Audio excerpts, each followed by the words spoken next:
Saya cerita sedikit, dulu saya juga tidak meyakini. Saya dulu lahir dalam keadaan beragama Katolik. Ketika saya beragama Katolik, saya nggak peduli pada awalnya. Tapi SMP kelas 3, saya mulai bertanya-tanya, kenapa agama saya agama Katolik? Maka saya tanya pada bapak ibu saya, ini asal saya dari mana? Bapak ibu saya cerita, dari papi dan mami lah. Papi dan mami dari mana? Ya dari kakek lah. Kakek dari mana? Oma opa ya dari bapaknya. Bapaknya dari mana? Bapaknya buyut. Gak habis-habis sama ibu sekalian. Maka dia coba bilang sama saya, kamu tanya sama pastor aja, kayaknya pastor tahu asalmu dari mana. Besok saya tanya, pastor asal saya dari mana? Kemudian pastor bilang, dari Tuhan pencipta semesta alam. Begitu. Lalu saya tanya lagi, kalau itu Tuhan yang menciptakan semesta alam dan manusia kan ada 3, yang mana yang menciptakan? Bapa, Putra atau Roh Kudus? Dia bilang, 3 Tuhan itu sama-sama satu kesatuan. Satu kesatuan ada 3 pribadi. Tapi walau 3 pribadi, dia tetap tidak terpisah-pisahkan. Dan walau terpisah-pisahkan tetap satu. Walaupun satu, tetap ada 3 terpisah-pisah. Paham atau tidak? Anda jadi ngerti yang kebingungan saya waktu itu. Nah, saya tanya lagi, kenapa harus ada 3? Kenapa enggak 4? Kenapa enggak 5? Kalau 5 kan bisa gotong royong, kerjanya cepat selesai. Dia bilang, kalau kamu banyak tanya seperti itu, berarti kamu belum beriman. Lalu saya tanya, beriman itu apa pastor? Beriman adalah Anda percaya tanpa banyak tanya, karena ada banyak yang tidak bisa dipikir oleh kepala, tapi bisa diyakini dengan hati. Kayaknya keren, tapi sebenarnya belas salah. Dan kenapa belas salah? Saya tetap punya pertanyaan, karena saya punya akal. Lalu kemudian besok saya tanya lagi, pastor, saya baca buku sebelum Yesus meninggal di kayu salib, dia berkata, Eli lama sabachthani. Tuhan, mengapa engkau meninggalkan aku? Lah ini Tuhan panggil Tuhan yang lain. Kenapa dia nggak turun saja dari salibnya? Lalu kemudian pastornya bilang, ini adalah keimanan. Kalau kamu nggak percaya, kamu nggak beriman. Lalu beriman apa pastor? Percaya tanpa banyak tanya, karena ada yang bisa diyakini tidak bisa diyakini oleh kepala, tapi bisa diyakini dengan hati. Saya bilang, kalau begitu kenapa Tuhan ciptain saya pakai akal?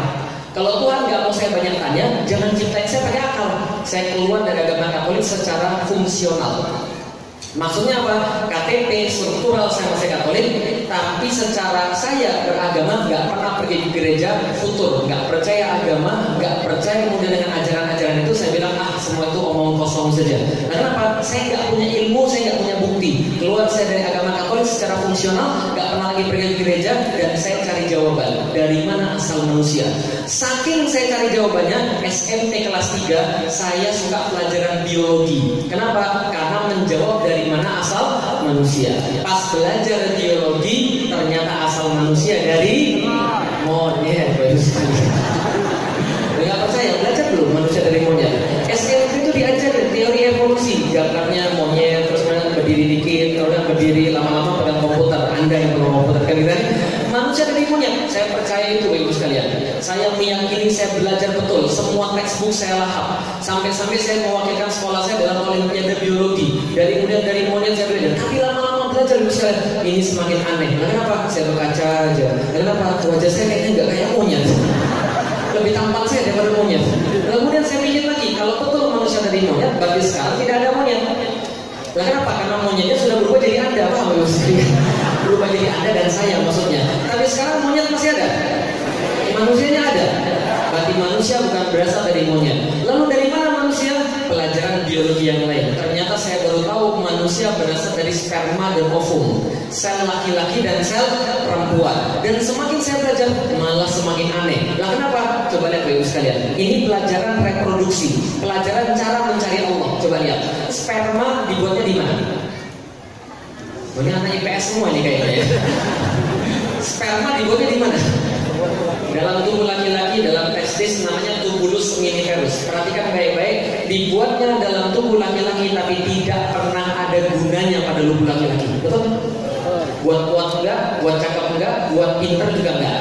Tapi satu-satunya guna sperma yang disepakati oleh para ilmuwan adalah masuk dalam tubuh perempuan menghasilkan individu-individu baru. Betul gitu? Lihat baik-baik. Sperma dibuat dalam tubuh laki-laki, tidak pernah ke tubuh wanita dalam sejarahnya, tapi ternyata dia tahu persis tentang tubuh wanita. Harusnya kan nggak tahu, tapi dia tahu persis. Apa yang dia ketahui? Ternyata dia ketahui tubuh perempuan punya racun yang namanya racun asam. Racun asam ini bisa bunuh barang-barang kayak sperma dalam waktu 2 detik saja. Coba bayangkan, sekali keluar sperma berapa? Berapa? Oh, sudah pernah ngitung? sekali keluar itu rata-rata laki-laki normal 500 juta. Berapa?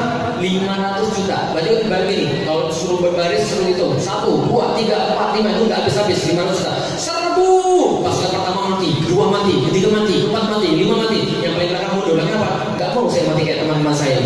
Kemudian dia lapor pada atasannya, atasan, saya lapor, saya pulang dengan penuh kehinaan. Tapi saya bawa sampel racun yang membunuh saudara kita 499 juta, 999, 199. Ini sampel racunnya. Mari kita teliti, kita buat penawar, kita balas dendam ke sana. Apa terjadi begitu?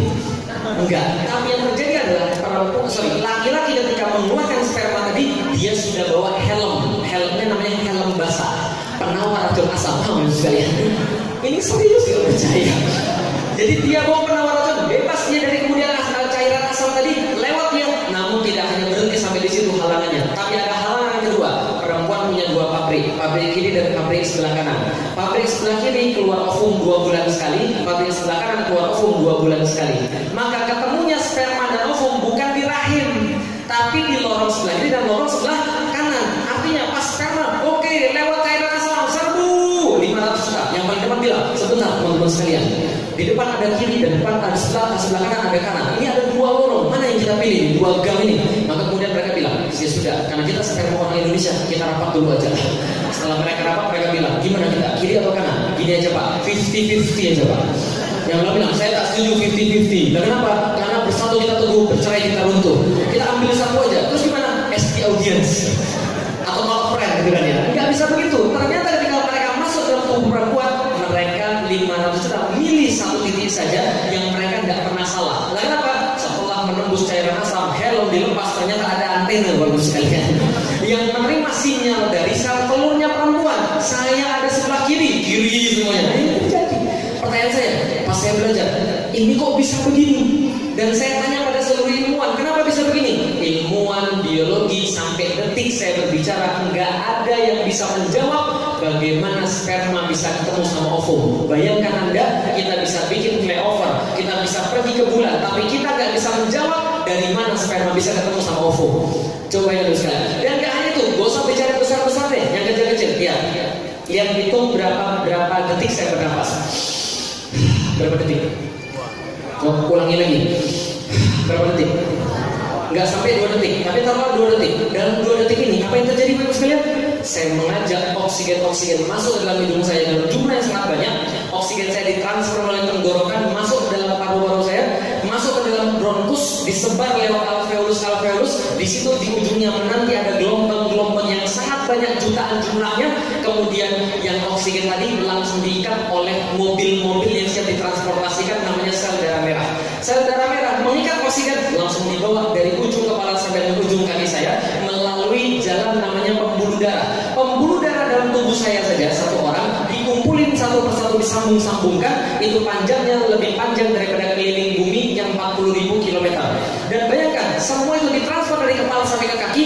Di setiap sel tubuh saya yang jumlahnya miliaran ini, di setiap sel oksigen itu ditransfer satu persatu. Dalam tubuh saya ada miliaran sel. Di miliaran sel itu masing-masing langsung terjadi siklus glikolisis, transport elektron, dan siklus Krebs yang saya tahu SMP Anda nggak pernah hafal itu, Bapak sekalian. Tapi dulu saya hafal, Bapak sekalian. Nah, ini mana terjadi dalam waktu berapa lama? 2 detik. Di sini ada ribuan orang kejadian proses yang sama. Di dunia ada 6,5 miliar orang terjadi proses yang sama. Dan sepelik itu yang nggak mungkin kita hafalkan, itu baru siklus respirasi, belum siklus akresi, sekresi, siklus cuaca, siklus angin, siklus air, semua terjadi dalam detik yang sama. Pertanyaannya, mungkin nggak semua terjadi secara kebetulan? Dari situ kemudian saya bilang, saya mikir kayaknya Tuhan ini ada. Lalu kenapa? Nyerah pikiran saya. Ketika saya sudah mikir semua ini terjadi secara detail, betul, benar-benar detail. Gampangnya gini deh, kuku bisa panjang. Ini bahan kuku sama bahan gigi itu sama. Kuku bisa panjang, gigi nggak bisa panjang.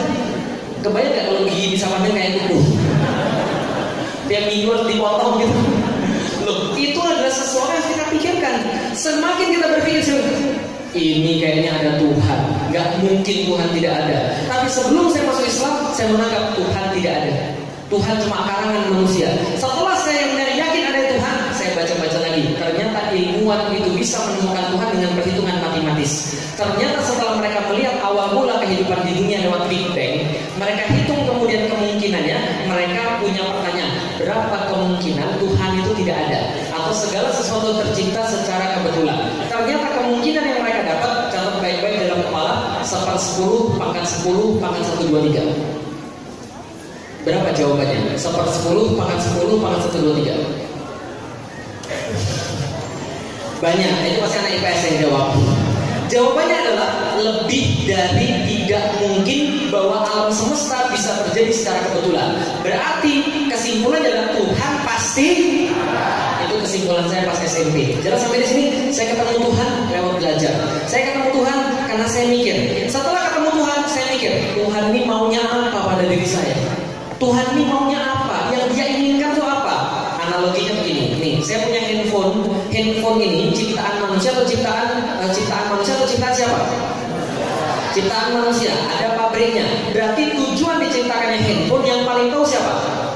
Pabriknya, betul begitu? Maka yang paling tahu tujuan hidup manusia adalah Tuhannya. Tapi saya nggak tahu Tuhannya siapa. Saya cari agama-agama yang mana yang benar. Keluar daripada agama Katolik, saya cari agama Kristen Katolik. Saya nggak cocok. Nah kenapa? Terlalu banyak ibadah-ibadahnya disesuaikan dengan kekinian. Saya cari lagi agama Buddha, saya nggak suka. Saya cari lagi agama Hindu, saya nggak suka. Terakhir saya cari agama Islam. Sayangnya yang saya dapat bukan Islam, yang saya dapat Muslim. Ya, apa yang terjadi? Pulang sekolah SMP kelas 3, tiba-tiba 7 orang kelilingin saya, orang Muslim. Tiba-tiba saya digebukin tanpa sebab. Lalu setelah digebukin saya tanya, kenapa saya digebukin? Minimal saya dikasih tahu alasannya. Jawabannya, karena mata positif. Mau nggak bisa? Dari situ saya mikir, ini orang Islam kurang ajar semuanya. Orang nggak salah apa-apa dipukulin cuma gara-gara saya sipit aja. Ini apa adilnya dunia ini, saya pikir. Maka saya nggak mau tahu tentang Islam. Dari situ kesimpulan saya, Tuhan ada tapi agama semuanya bohong. Saya nggak percaya dengan agama. Tapi setelah kemudian 5 tahun berlalu, masuklah saya ke IPB, Institut Pertanian Bogor. Di situ saya baru mendapatkan Islam yang sesungguhnya. Dari mana? Saya bingung pada waktu itu. Islam yang saya lihat di Bogor itu tidak seperti Islam yang selama saya lihat di Palembang. Karena saya lahir di Palembang. Di situ kemudian teman saya bilang, Lik, kamu masih mau cari Tuhan siapa namanya? Kalau memang masih mau cari, ketemu sama Ustadz saya. Dia masih muda, omongannya penuh hikmah. Saya bilang, males ketemu Ustadz. Kali omongannya itu aja, surga, neraka, pahala, siksa, paling itu aja. Ustadz kan kerjanya sunatan, hitanan, apalagi kemasukan setan, gitu ya. Cuma itu aja, enggak, malas ketemu Ustadz. Dia bilang enggak, ini Ustadz saya masih muda, omongannya penuh hikmah. Bertemulah saya dengan Ustadznya, nama Ustadznya Muhammad Fatih Karim. Sampai sekarang masih ada. Diskusi sama dia, saya kaget. Ini orang Ustadz tapi masih muda, pengalamannya banyak, ilmu sainsnya pintar, lalu kemudian bisa menjelaskan tentang kehidupan dunia. Saya bilang, Ustadz boleh nggak kita diskusi untuk kemudian lebih memperdalam lagi? Dia bilang, pekan depan datang ke rumah saya bawa Al-Quran, kamu bawa Alkitab. Kita diskusi tentang siapa Tuhan langsung dari buku petunjuknya. Saya bilang, saya nggak usah bawa Al-Quran, saya nggak usah bawa Alkitab, saya nggak percaya dengan Alkitab. Kita bahas saja tentang Al-Quran. Pekan depan kita bahas tentang Al-Quran. Ayat pertama kali yang dibacakan kepada saya adalah surat Al-Baqarah ayat kedua. Dzalikal kitabu la raiba fihi hudal lil muttaqin. Kitab ini tidak ada keraguan di dalamnya, petunjuk bagi orang yang bertakwa. Begitu saya dibacakan, saya bilang begini sama ustaznya, bohong ini kitab. Nah, kenapa bohong? Mustahil manusia bisa buat sesuatu yang sempurna. Karena pikiran saya begini, karena ayatnya bilang kitab ini sempurna. Pikiran saya, mana mungkin manusia bisa buat yang sempurna? Pikiran saya begini, Alkitab yang buat manusia, Weda yang buat manusia, Tripitaka yang buat manusia. Maka pikiran saya, Al-Quran juga yang buat manusia. Maklum belum tahu, gak mungkin yang buat manusia bisa sempurna. Ustadznya bilang, ini yang buat bukan manusia. Siapa? Tuhan pencipta semesta alam. Saya ketawa, saya bilang begini, masa Tuhan nulis terlalu kasih pada manusia? Gak mungkin ini. Ini kayak konsep agama saya yang lama. Tuhan yang nulis kasih pada manusia. Gak terjadi begitu. Lalu kemudian dia bilang, enggak begitu. Ini diwahyukan dan kita punya buktinya. Nah ini yang saya demen, bukti. Kalau ada tunjukkan pada saya, kalau ada saya percaya. Kalau tidak, Islam adalah klaim seperti agama-agama yang lain mengklaim bahwa agamanya benar. Ditunjukkan pada saya buktinya dari surat yang sama dalam ayat yang berbeda, surat Al-Baqarah ayat 23. Wa in kuntum fi raibin mimman nazzalna ala abdina fa'tu bi suratin min mithlihi. Dan bila kalian tetap dalam keraguan dengan apa yang kami turunkan terhadap hamba kami Muhammad, maka datangkan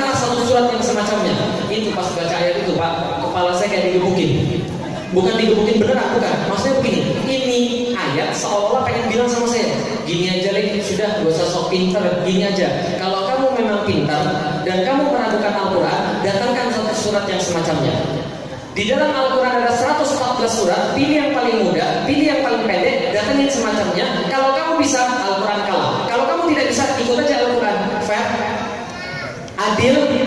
Tapi Al-Quran tidak adil. Al-Quran katakan, wad'u syuhada'akum min dunillahi in kuntum shadiqin. Kalau Anda tidak berani sendirian, ajak pembantu-pembantu Anda.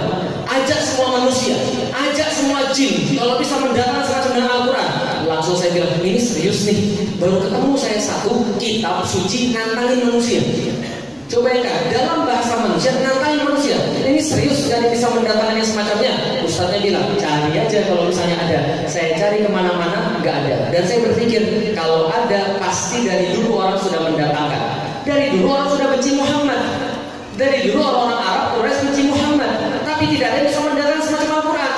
Sejak itulah saya mikir dalam hati, saya bilang sama Ustaz tadi, Kang, kalau gitu ini adalah satu-satunya segel yang pernah saya baca di dalam kitab suci. Ini segel mengatakan kalau segel ini masih ada, berarti ini agama yang benar. Kalau segelnya bisa dijawab oleh manusia, ini agama yang salah. Maka saya bilang, selama Al-Quran belum ada yang mendatangkan yang semacamnya, Felix masuk Islam.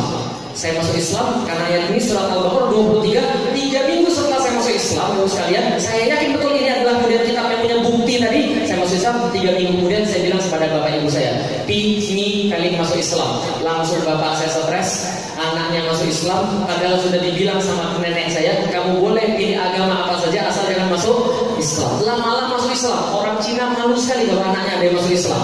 Bapak saya debat di situ, kenapa kamu masuk Islam? Kamu sudah tahu orang Islam gak ada yang benar, tapi kenapa kamu masuk Islam? Ibu saya di sebelah sini nangis, Lik, balilah agama yang lama, Lik, balilah agama yang lama, Lik. Dia sujud, perlu mami bersujud kepadamu. Coba bisa bayangkan, rahim yang melahirkan saya sujud di depan saya supaya saya belajar agama yang lama. Sebelah kirinya kakak saya bilang, kalau ada apa-apa dengan mami nanti, kalau dia stres, kalau ada apa-apa, saya bunuh kamu. Masya Allah, ini film action, ini film drama, ini film horor. Wow, saya kadang-kadang pusing jawabin satu persatu. Tapi saya bilang gini, sudah, nggak apa-apa. Saya bilang, kenapa saya masuk Islam? Karena Islam adalah agama yang paling benar. Bapak saya bilang, kamu belum tahu agama Katolik. Coba papi bawa kepada gereja-gereja, ketemu pastor, ketemu suster, kamu diskusi sama mereka. Siapa tahu kamu tahu kebenaran agama Kristen. Saya bilang, tak usah payah. Saya bilang, kenapa? Gini aja, seluruh pastor, seluruh suster, kumpulkan mereka, ajak makan di rumah. Mereka bawa Alkitab, saya bawa Al-Quran. Setelah makan kita diskusi. Kalau mereka bisa mendatangkan yang semacam dengan Al-Quran, seperti tantangan Allah dalam surat Al-Baqarah ayat 23, maka saya beli agama Kristen. Tapi kalau mereka tidak bisa, dan saya bisa menunjukkan ada sesuatu yang salah dalam kitab mereka masuk Islam. Berani? Enggak jadi sekali. Bukan kita sombong. Manusia tak boleh sombong. Tapi Allah boleh sombong atau tidak?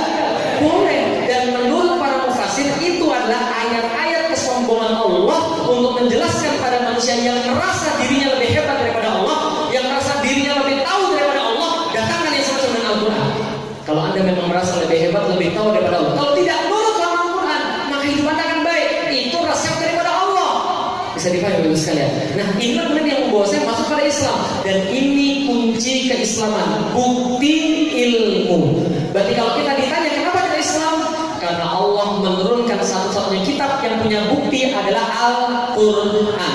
Ya, tadi di awal saya menyampaikan Yahudi, Nasrani ditunjukkan mukjizat oleh Allah cuma yang terlihat oleh mata. Betul? Nabinya wafat, tidak ada lagi kemudian bukti itu. Maka setiap nabi wafat harus digantikan dengan nabi yang lain. Hebatnya Islam adalah apa? Dia, Nabi Musa punya bukti, mukjizat yang datang dari Allah. Apa buktinya Nabi Musa? Tongkat. Ketika Nabi Musa wafat, tongkat diangkat khasiatnya. Sekarang masih ada tongkat yang bisa membelah lautan? Oh, kalau ada saya beli 2 teman-teman sekalian. Nabi Isa menghidupkan orang mati, lepra, kusta, buta disentuh sembuh semuanya sebagai bukti dari Allah Subhanahu wa taala biar orang beriman kepada dia. Nabi Isa diangkat, mukjizat diangkat juga. Enggak ada yang bisa menghidupkan orang mati. Nabi-nabi yang lain wafat, semua diangkat oleh Allah. Tapi Nabi Muhammad sallallahu alaihi wasallam, beliau kemudian hadir di tengah-tengah manusia, membawa bukti daripada Allah Subhanahu wa taala berupa Al-Qur'an. Orang-orang Arab putus asa mendatangkan yang semacamnya walaupun mereka berusaha. Dan ketika Nabi Muhammad wafat, mukjizat ditinggal berada. Bapak Ibu sekalian, jadi seluruh nabi itu ketika wafat mukjizat diangkat. Satu-satunya nabi yang wafat mukjizatnya ditetapkan di muka bumi adalah Nabi Muhammad. Kenapa? Nabi terakhir. Allah turunkan mukjizatnya tetap pada depan mata kita. Untuk apa? Agar Anda tidak punya alasan untuk tidak beriman pada Allah.